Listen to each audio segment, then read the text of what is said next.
Magandang araw na naman po sa atin mga kapintura. May bago na naman po tayong unit dito. Hilux ito, Cankes. Ating ipipintura mga kapintura. Water base pala ang ginagamit natin na pintura dito. Chromax na clear ang ating ginagamit naman sa pagtatapkot natin dito. Manood lang po kayo hanggang matapos.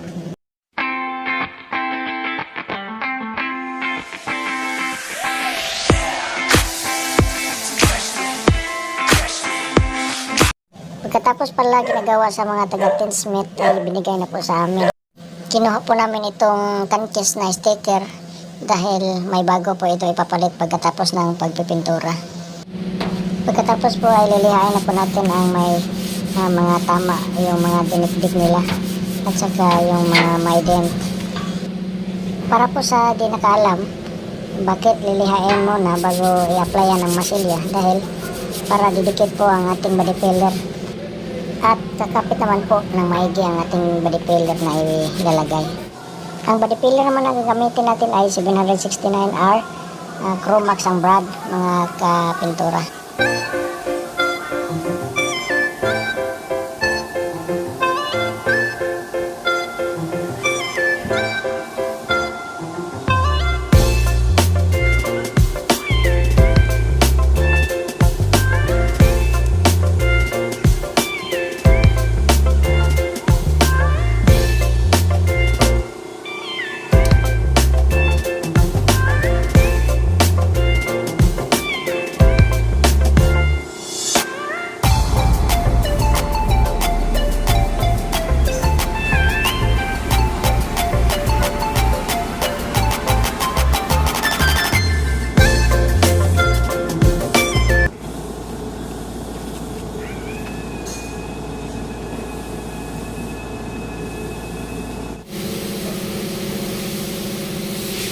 At itong mga replace naman po ay ang pipinturahan din. Before natin pipinturahan, ang mga ito ay lagyan po natin ng plastic primer at ipa-primer natin ng primer gray. 100R plastic adhesion promoter ang ating gagamitin dito. Huwag lang natin masyadong kapalan mga kapintura para hindi tumulo.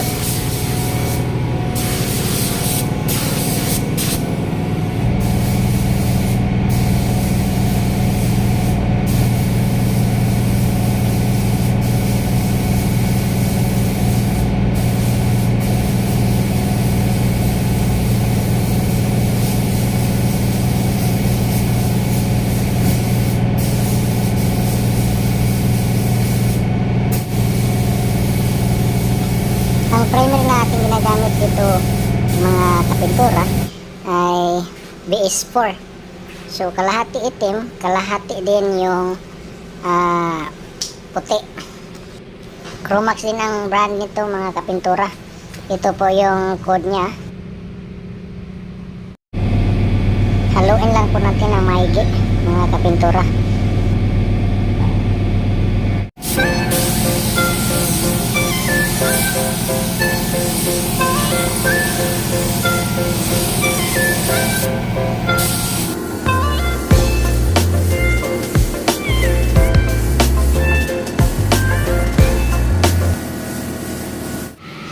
Pagkatapos po ng 2 oras ay pwede na ito ipaksing saka lilihain pagkatapos mga kapintura para po pwede na po tayong mag-apply ng color.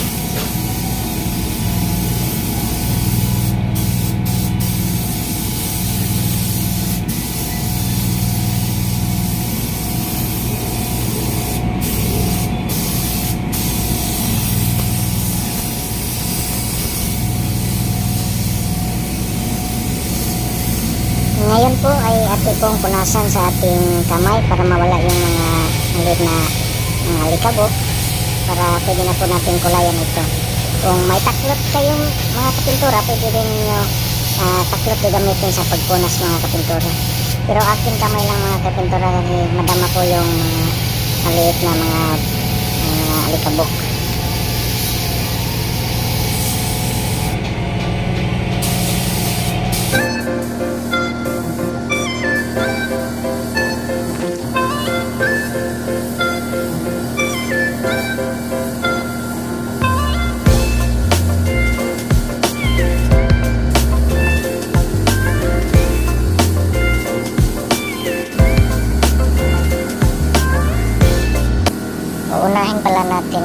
pintura itong mga may tama para mabilis magtapon. 2 beses pala tayo mag-apply nito at saka ikatlo na yung lahat na.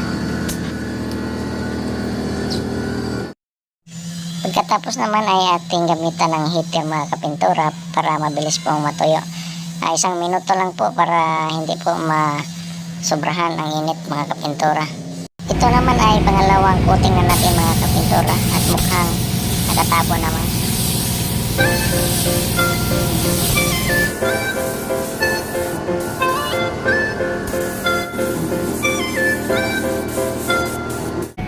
At ito naman yung resulta sa pangatlong coating mga kapintura at ito ay tuyo na.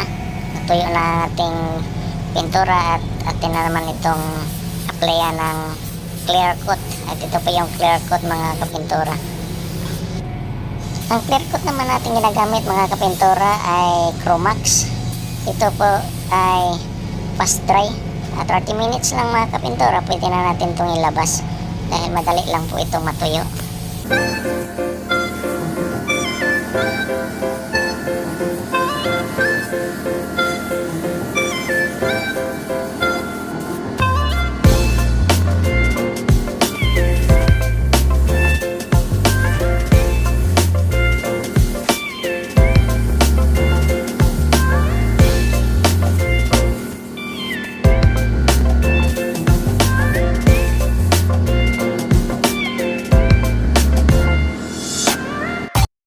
At ito naman yung resulta sa pangalawang coating mga kapintura. Ito yung final. Kasi pag makapal masyado, masisira din mga kapintura. Posible itong tumulo. Ang sakto talaga mga kapintura ay 2 coating lang sa clear coat mga kapintura. Ito yung sakto na ating i-apply sa ating mga sasakyan.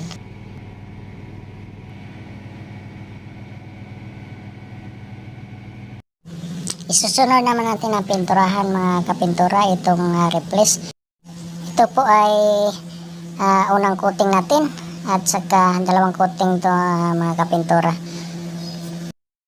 Pwede rin 3 coating ang ating i-apply dito mga kapintura.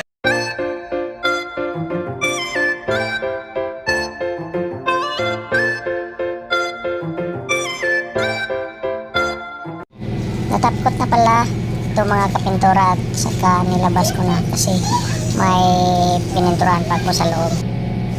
At ito naman ang resulta mga kapintura, naging glossy na at pwede na po itong i-babapping. Pagkalipas po ng 3 araw ay i-babapping na natin mga kapintura para mas smooth pa siya at saka maging glossy lalo.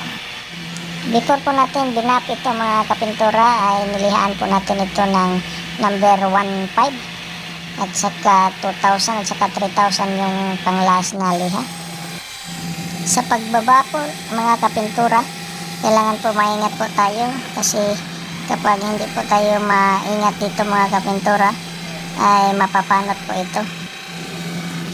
Ang rubbing compound natin ginagamit ay A at saka B mga kapintura. A yung una natin ina-apply at saka B pagkatapos ng A.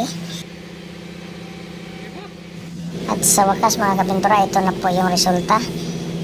Wala pa po itong washing, pero ito na po, glossy na po siya at saka smooth. At maganda ang kanyang kintab mga kapintura kung ibabapping natin mga kapintura.